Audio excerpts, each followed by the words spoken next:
welcome to Taboo Chronicles. It seems like it's been forever. We're glad that you all are coming to share the evening with us, at least a couple, 45 minutes, an hour. We're really excited about different things that are going on. I also want to just pay attention to a lot of different things. I'm loving this background. I did have on pink. I got my pink lipstick. So it is, yes, it's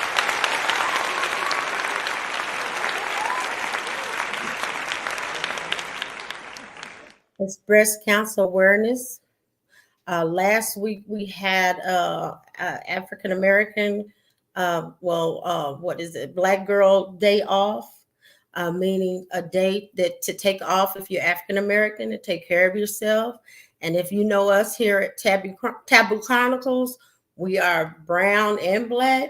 So, I'll say brown skin. So we're representing all of the Latinos, the African Americans, the Africans. We're representing everyone of color. I'll say that, and also our other sisters. Our other sisters as well. We love you too. But this is a time that we are urging you to go get your mammogram. Save your life. Go get checked. Take time and go get checked. Go get your yearly physicals done. Go get all these things that you need to do that you put on the back burner because we have to take our children around or we taking our mothers around because we are caregivers because we're women. But as women, we need to be taking care of ourselves. So that's what this is all about this month. Take care of yourself. Take care of yourself. Self-care is the best care. So I want to share that with you. Of course, my sister passed away 8 years ago of cancer. So, of course, I am an advocate for breast cancer awareness. And I see my co-host, Fabulous Jackie. Have not seen her in a while. And I'm, of course, Roberta the Tool Lady. And I'm going to go ahead and let her introduce herself. Welcome, sister.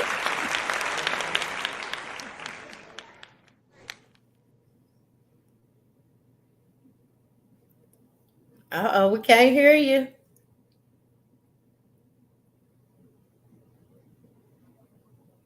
Uh-oh. She'll be back.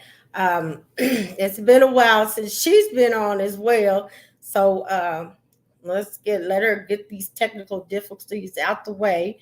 Of course, I was the queen of technical difficulties, so I can give her some grace, right? The other thing that happened or is happening now is fall. We're getting ready to cool off. I believe here in Dallas, Wednesday is going to be our coolest day yet. Still pretty warm outside. It's still getting almost to the 90s, but we're going to get down into the 60s and 70s on Wednesday. So that's going to be a really good feeling too. Um, so the other thing is that with that, what we're going to be talking about tonight, Jackie and I, as soon as she can get back on, we're going to talk about season changes. A lot goes on when the season changes. Even our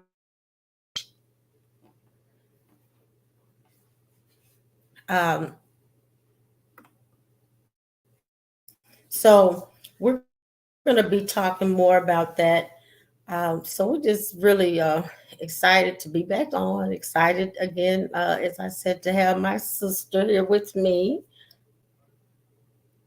Yes, happy to be back. Okay, I got everything Right. situated, y'all. Sorry. It'd been so long since I turned on my personal computer that it was not acting right. Well, that's okay. It's working now, so we're happy. I said I was usually the person with all the technical difficulties, so I could definitely give you some grace. Well, Jackie, I was just trying to kind of lead us into tonight. It's been a while for our audience, and I was telling them that this month is breast awareness. Also, last week was, take care of yourself. We had a take care of yourself day on Friday. Before that, on Thursday was a mental health day. So it's been a whole lot going on, right? So Yeah. we just want to urge you. women out there, go get yourself looked at. Go get your physicals. Take care of yourself. Because I know you say, hey, if I quit, how's the world going to go around, right? Because you're responsible for everybody and everything. But guess what? If you don't, the world's still going to go because you didn't take care of yourself. So it's a much better place with you in it. Again, 8 years ago, my sister she passed away of breast cancer. So I'm for breast cancer awareness. I'm gonna go get these things checked out too. So how about you, Jackie? Uh, so yeah, it is Breast Cancer Awareness Month. I don't have any personal, story, attached to it. It's just, it's important to just as a whole to take care of yourself. Make sure that you're going to the doctor, getting all your checkups, at least your yearly checkups, and if you are a woman as well, and really just even men can get breast cancer. So it's just being conscious, self-aware, and just paying attention to your body. And I want to add into that to make sure that you're advocating for yourself. A lot of times I hear this very often with the Black and Brown communities, that we have to exaggerate our pain. We have to exaggerate everything in order to actually get the services that we need. And it's unfortunate, but it's the reality. It Despite what race the doctor is, you have to, for whatever reason, because what is the research that the doctors go by, that they study and everything, it is based upon a white man or white female tests and things of that nature. So our things are very, very different from them. Our scales and all the different readings and things like that. So we have to make sure that we're advocating for ourselves. I definitely have to do that a lot when I go to the doctor. But thankfully, my PCP and everyone in his clinic that I see, if it's not him, I see the physician assistants. They are all very like aware and just, oh, okay, something's wrong. Let's go ahead and run every test in the book and let's figure out what's going on. So they exhaust every possible thing that it could be. So they really do hear out their patients at that clinic that I go to. Yeah. And I like that you said that, because I've had some situations with my health before that I had to advocate for myself, right? And they'll always say, "Oh, let's watch this. Let's watch it. What are we watching for?" I'm like, what does that mean? For say, if we already know something is going on, can we not be preventative or proactive? Why would we watch it? And that blows my mind when I hear a physician say that to someone, if it be cancer, thyroid problems, whatever your health issue is, and they will do that to us because what they're thinking is, A, the care may be more expensive than what we can afford, unfortunately. B, we kind of have this respect, super respect, ultra respect for them, and we won't question them. And so that's just a way of them pacifying some of the ways we already feel, some of the anxiety we have when it comes to our physician. So they're like, okay, we'll just watch it. You're going to be okay. But the truth is, if it's your body, you should be able to say, like Jackie said, hey, no, this is what's happening. I don't feel comfortable with it. What are how do you treat this? And then you can even ask, people don't realize this, but you can ask, what are the possibilities? How many people get this? Where does it come from? You could ask all of those questions. And I urge you to. I have a friend who had lung cancer. And when she first got diagnosed, of course, it's scary. Um, and I used to go to the doctor with her, and I'm like, okay, ask about this, ask about that, ask about this, ask for what percentage have they been able to help, to go back into, what is it called when the cancer is taken care of or subdued. How many people have they been able to do that to? What modes of treatment, right? Remission. Thank you. Going into remission. Also, another thing, I told her to ask, do that doctor have a group of doctors to talk to? And guess what? She did. And she said, well, you know what? I'm going to take it to one of our studies. And she did. And that friend has been cancer free, I believe, for 10 years. Right. Right. I mean, she went through some progressive, it was a progressive treatment plan because she has one of her lungs now, and they did go in through her back. But I mean, she has life, so hey, and she doesn't have cancer. So I mean, it's a win-win right there. But we do have to be more progressive at advocating for ourselves. So I like that you did bring that up, and I think that's something we need to ask for. So I agree with you. Yeah, so let's get into tonight's topic, which is season changes. I hopped in a little late, but I'm sure, Roberta, you mentioned what the topic was for tonight. Um, I think we've spoken before a little bit about what happens when season changes. Even it's not just always, going into the fall or going into the winter. It can happen going into the spring or going into the summer as well. Your mental health, your depression, anxiety, really anything can be affected by your environment, and that's including the weather in itself and the seasons as they change. I know I've mentioned before, but for our new, audience members, when the holidays come around for me, they are a little difficult. Being in 2017, both my mom and my grandmother passing away, and then in 2020, my other grandmother passing away as well. Holidays are not as joyful as they once were for me. Little by little, as the years go by, it gets better and better. But I can instantly feel, that change because it's back there in my head. Like I know what's coming. I know that the holidays are coming. So it's just a matter of really sticking to the routine, really with your mental health, with your well-being, especially if you're like me, high functioning. It's going to have to do with sticking to your routine, sticking with your medication, keeping an eye on it. Is it working? Is it not? Do I need to up the dose? And myself, I've had to up my dose twice already, just because of life changes. I got a new job in July, so even the good things can affect me. So it's just those, again, it goes back to routine. So with high functioning, that just means that. So one thing I like to say a lot, and is actually the reason to why I will leave a job, is I don't function in dysfunction.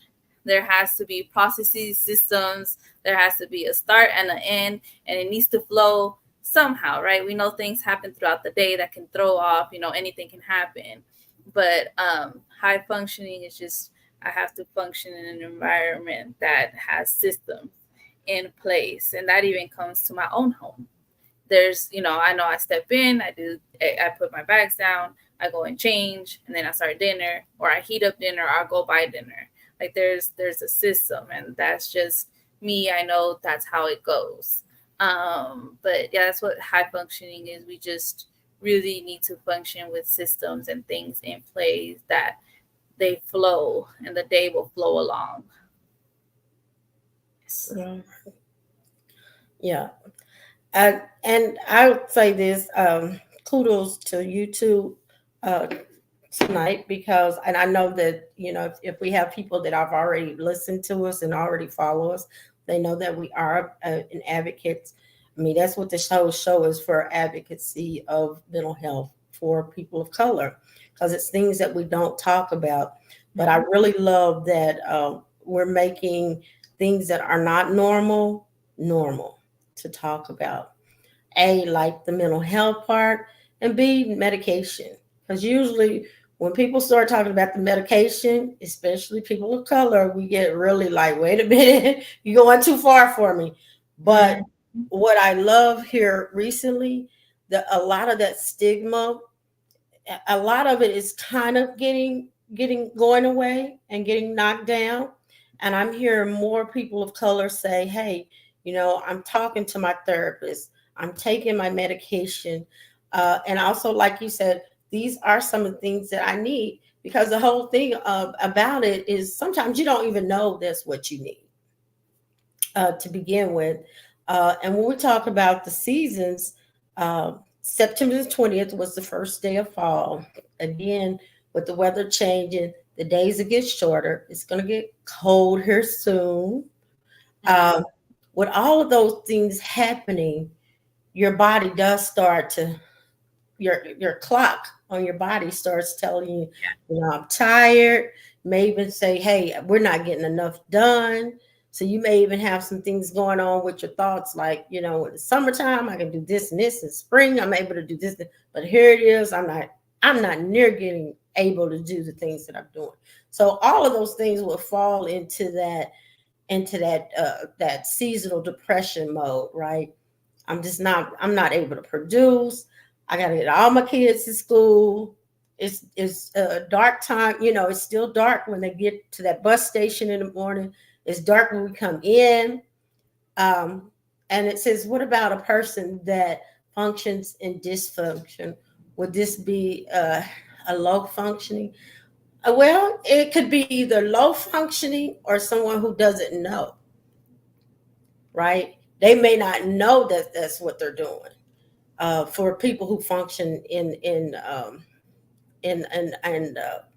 what is it, toxicity, that can function with dysfunction, they may not even know it's dysfunctional, because you got to think of it, because you Yeah, got because you got to think, some people don't know it because it's been how they've been living all their life, so they yeah. may.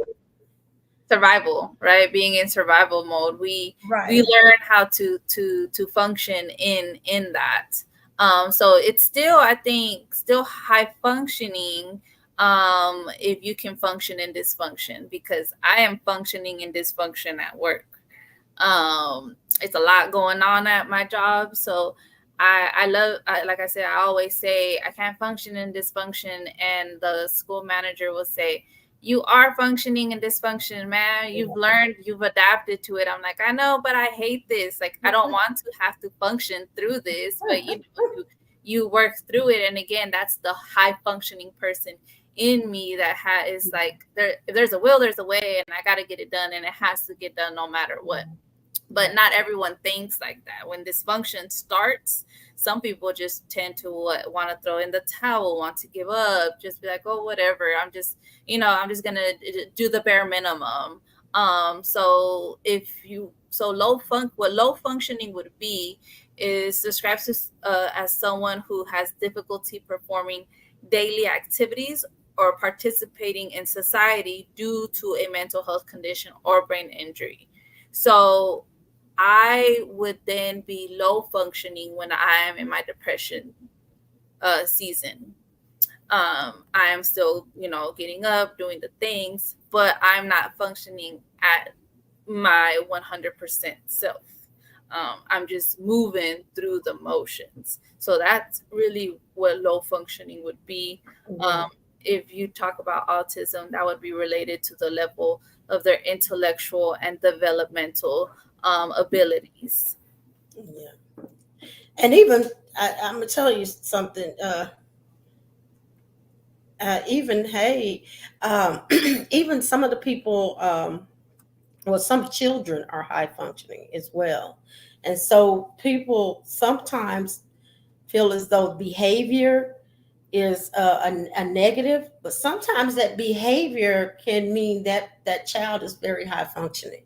So just some of the words that high functioning kicking it around can mean several different things for different people. Mm. But when you're a high functioning, it means this your intellect is a lot higher, and that you can operate. You operate in some things. Now, operating in dysfunction means that you possibly are used to that from, I don't know. I remember one of our co-hosts said that they feel that's how they cope. They feel like they got to do stuff to cope, right? So basically, even in a dysfunction, they have to keep creating stuff. That's what I guess I'm getting to. And that's a dysfunction, right? But that's how they're coping doing that. So that's pretty high functioning when you can do that. And I'm hoping I didn't like make anybody the way they didn't understand a word we're saying, but that's what she means, that you're very high functioning. Children are the same way. They're pretty Yeah. smart and they may show different behaviors. And you're like, wow, this child has a severe behavior problem when that child may be even gifted and talented, to be honest with you. So that's just one thing that you can kind of look at. I always tell the parents that, hey, your child might be gifted and talented, and you're Yeah. looking, because we look at those behaviors as negative, but they may just be high functioning, and what is going on in that classroom may not be enough for them to articulate themselves. So that's just that high functioning and low functioning. Yeah. Well, the other thing is, what are some of the signs you would say with depression? Say that again. What are some of the signs with depression? Um, I think I would say it's pretty general for everyone, and I'm gonna say what those symptoms would look like. But I just want to first off start by saying it's pretty general. It's like the same symptoms, it just looks different for everyone, and some symptoms may be higher than other symptoms. Again, I think it just depends on you as a person, how you are, as to what symptoms arise first and then last, and which ones are more severe than the others. So I'm going to speak on me. The symptoms that occur with me is the difficulties waking up in the morning. That is my first sign that when I start to struggle to get up in the morning, despite going to sleep early, or going to sleep with, good amount of time as an adult. What they say, what research says, amount of sleep we should get is at least, 6 to 8 hours per night. But really just depends on you as a person. But that difficulty waking up is my first sign. Falling off on the things that bring me joy. So like the volunteering, my social media content creation, those different things are then the other four signs that'll occur.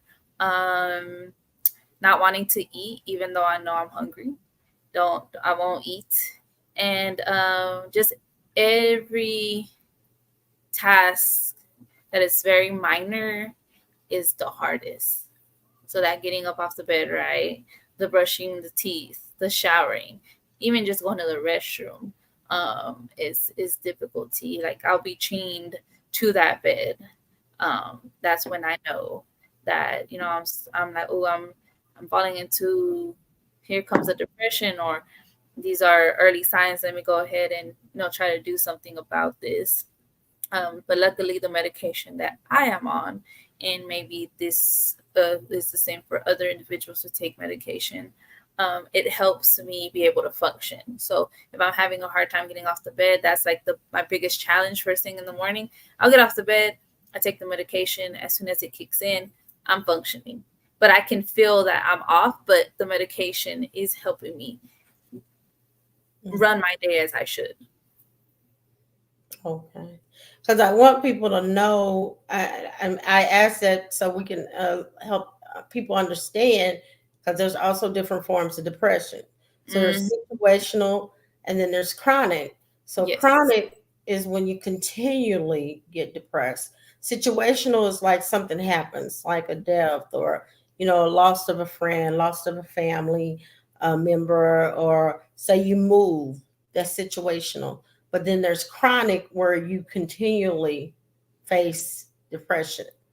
And I think it's good to identify it and then go and get help. Yes, Go and definitely. And get I think I want to add on to that. Like, I have major depressive disorder. So a situation may, throw me off for lack of a better term, start falling into my depression. But then if I don't do what I'm supposed to do, stay on my medication, or inform my psychiatrist that, hey, I think I need to up the dose because I've had this recent life change or this life event occur, um, or fall off on my therapies, then I will fall into the that chronic depression where it's gonna last like a month or two, or 3 or 4, because I'm not doing what I'm supposed to be doing, because of that life event or that life change that may have occurred in my life. yeah. And I would say, like I said, the main thing is to identify it and go and get some type of help with it. And you don't have to go, because I'm aware, being this is taboo for us, right? Something we're not comfortable with talking about, something we're not comfortable with needing. But sometimes we do need somebody else with a different perspective just to talk to us and talk us through things. Mm. So that's one thing about therapy. The other thing is sometimes you may need medication to uh, rebalance your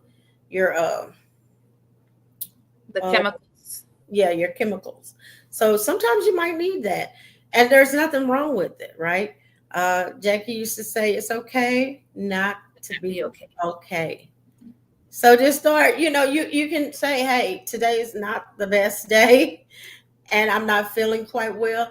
And and also what I would say is, especially if you're one of these ones that get during seasons that you notice that you do change. You change how you take care of yourself. You change some of the things that you're interested in. You kind of fall very far from your normal. Start getting a journal and writing down some of your thoughts. And then when you do decide to go get help, take that journal with you so Yes. that that professional can kind of understand where your mind is sometimes, and kind of help understand, okay, this is what is going on. Because that would be help. That's helpful. I know when I was going through some things that I had to go, um, yeah, when the time changes, when it gets darker, Dark. like now, I feel the changes. Right. Yeah. Yeah. Yeah. That's what it Yeah, is. when it rains for a few days, I'm like, okay, come on, my mood starts to change. Right. Right. Or instantly you're thinking about, okay, we need a pot of beans or some stew and cornbread. I don't need nothing else. And I just need to stay in the house in my jammy. So sometimes those things already run through our head. And some of it is natural, to be honest. That's why we're talking about it. Some of it is natural, but if it's something that goes into being chronic and it's continues and it gets worse, the way you're not doing some of the things you like, Jackie was saying, some things you normally do, go get help. Get your journal. Start writing down those things because that helps you communicate to your to that person that's caring for you. And going back to what we were talking about, even with your physical, get your journal of your health, and that a way that you can start keeping up with it. Also, that professional know, okay, this is what happened on such and such, because you can let that person know.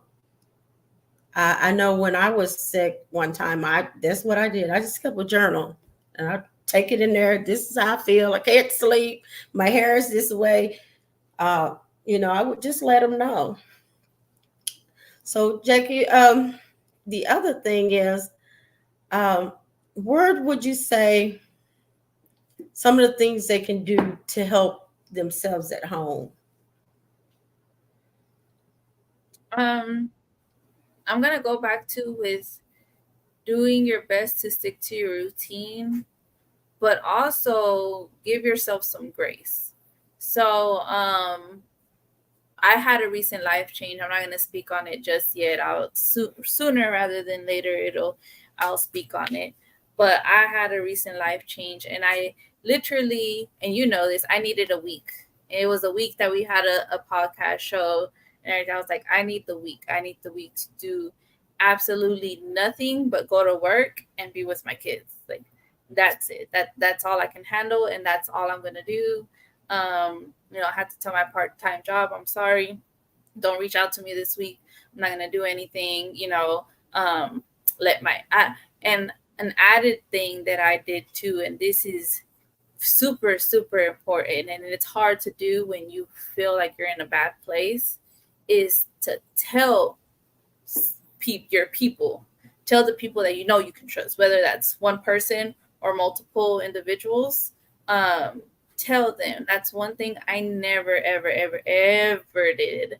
And Roberta will tell you, like, she would have to pull it out of me. Of course she knew, she could see it, but she would have to literally, it was like pulling teeth, like, tell me what's going on, how are you feeling, what do you need.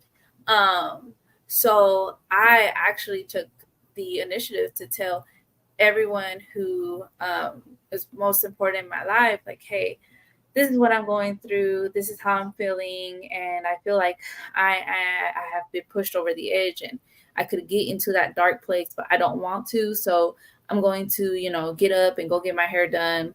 I'm gonna go do something, just so I'm not here at home. I went out that night. It was a Saturday. I went out that Friday as well. So then that Monday was the podcast show. I was like, I'm not gonna do the podcast. I'm like, it's just not. It's not anything that I can handle right now. One, I'm tired from the weekend. Two, I just need to just disconnect completely.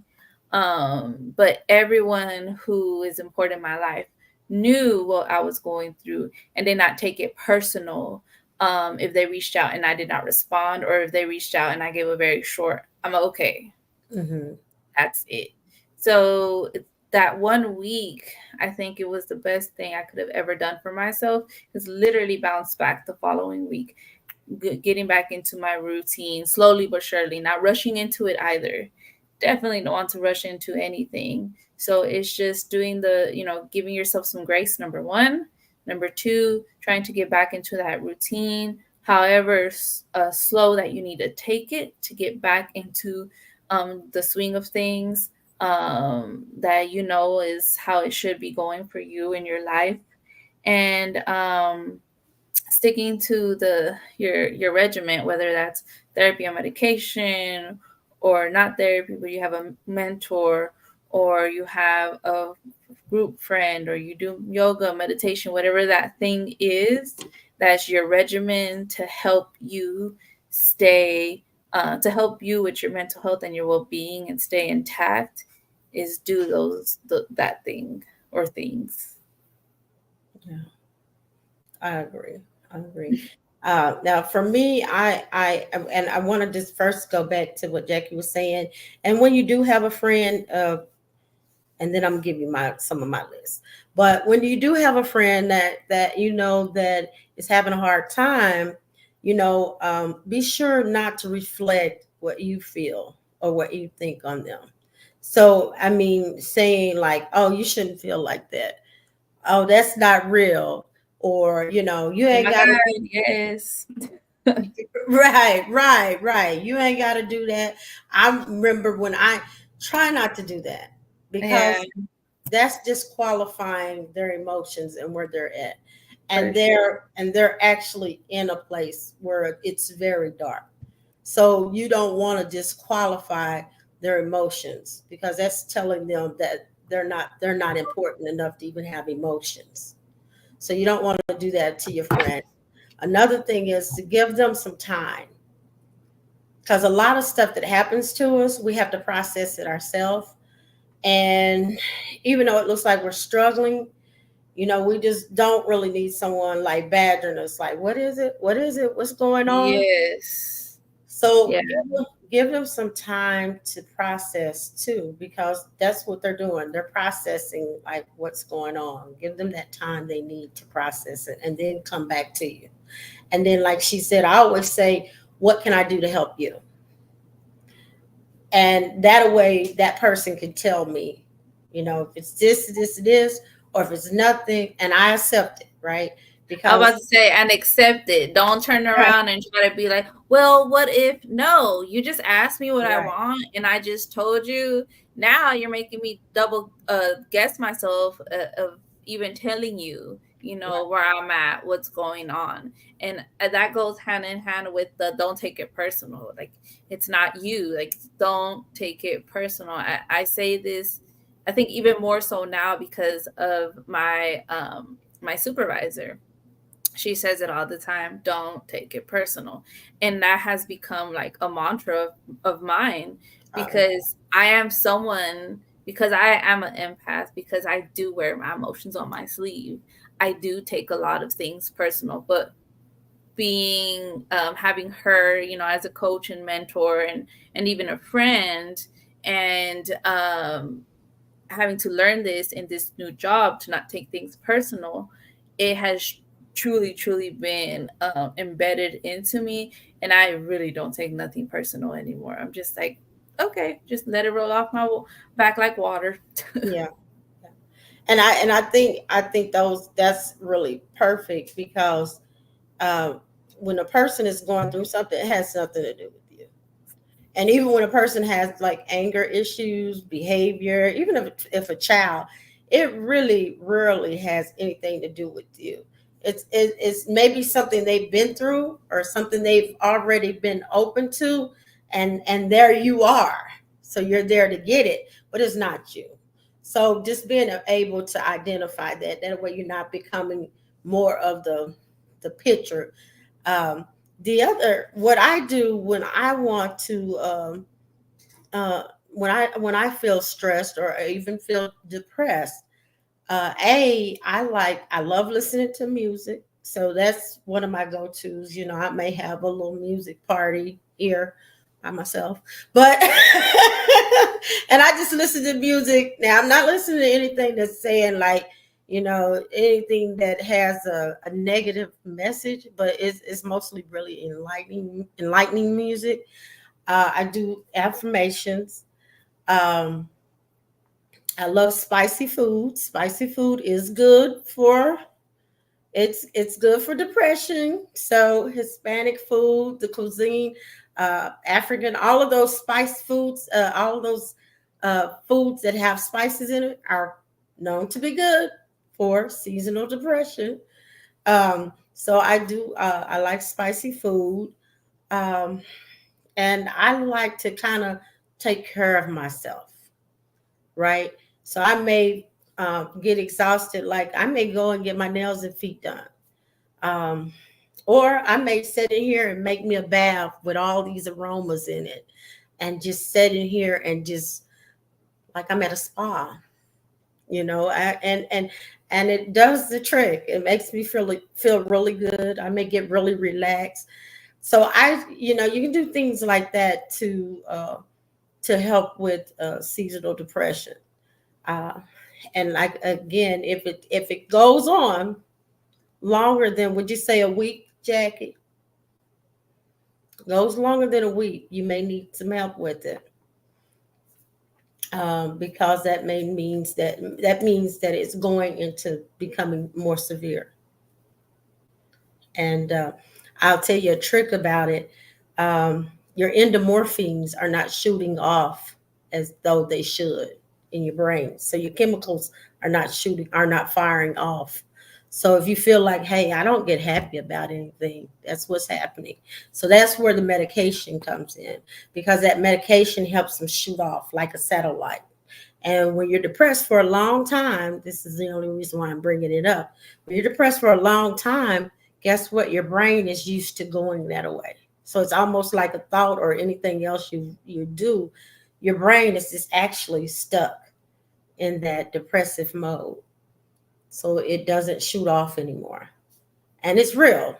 Like I said, this is Taboo Chronicle, but it is real. Depression is real. Jackie, got something to add to it?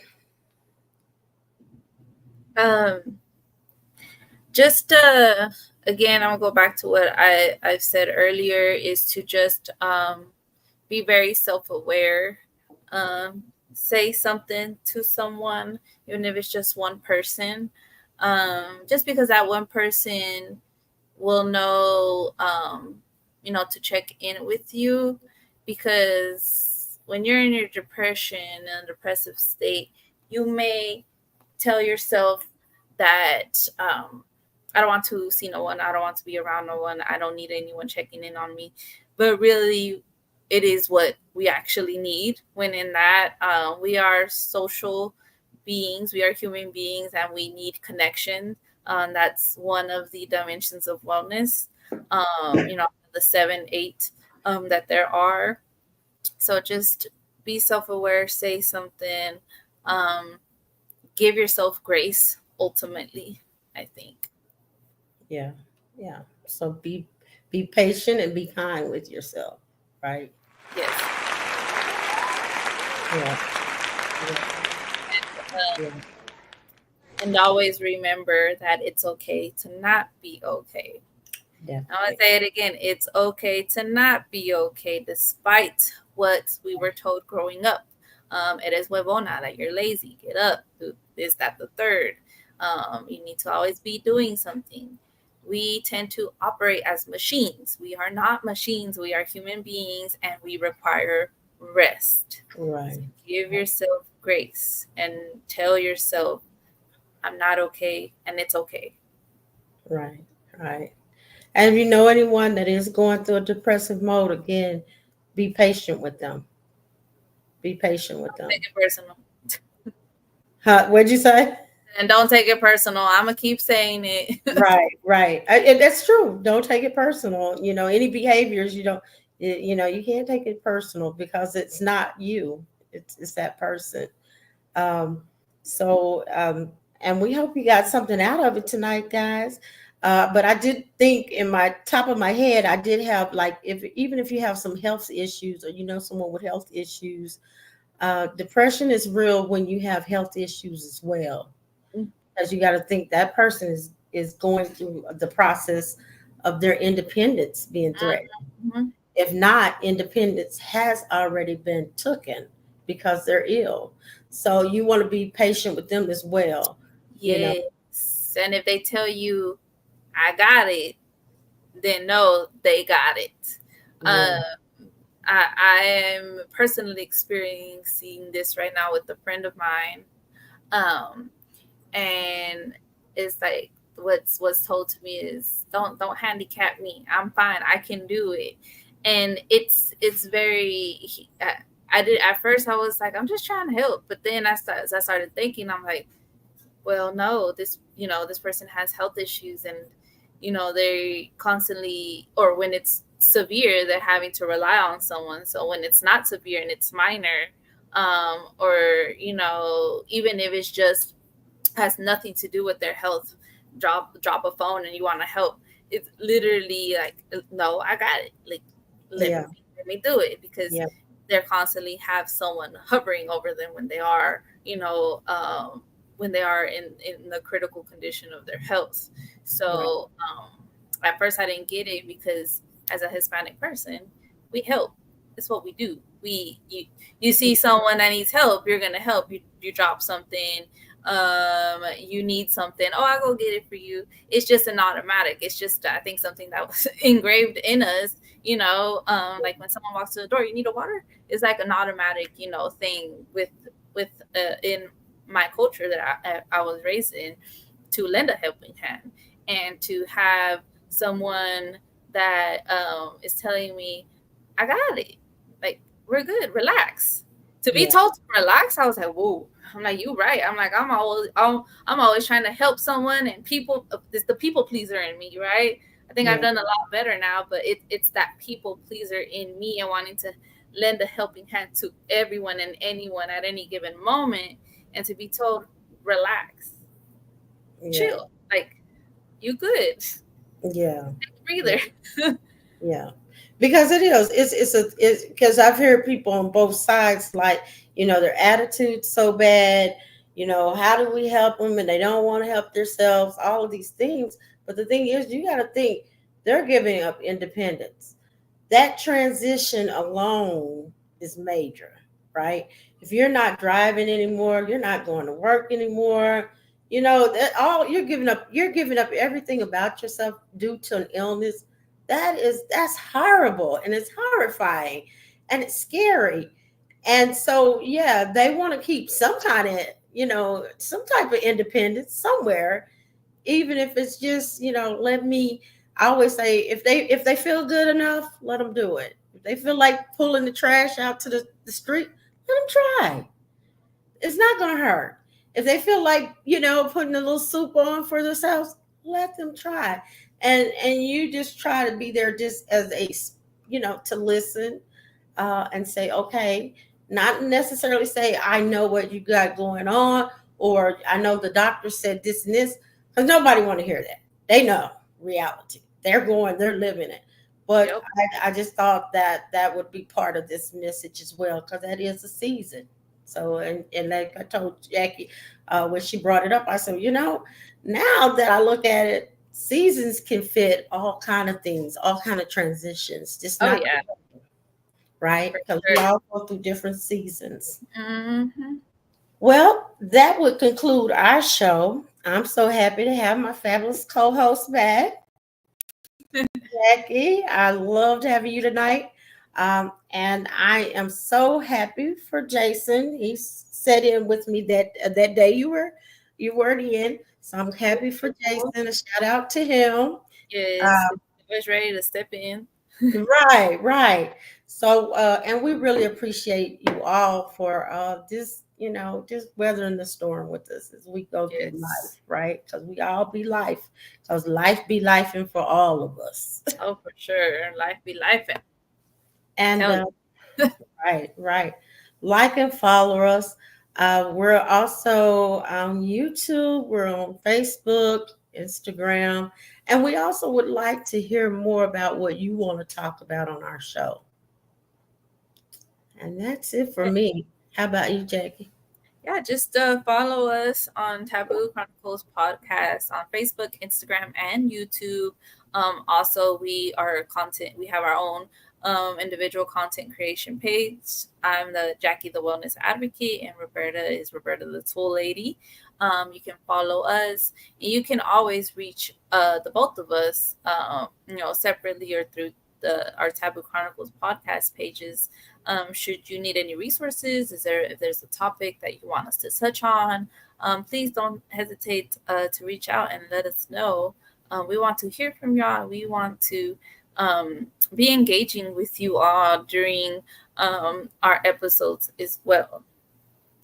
Yes. And that's it. And women, self care is the best care. And I'm Yeah. going to go ahead and say, Jackie said, don't leave the men out, but it is our month because it is our pink month, right? But men too, self care is the best care. Take care of self, right? Take care of yourselves. Bye. Love you.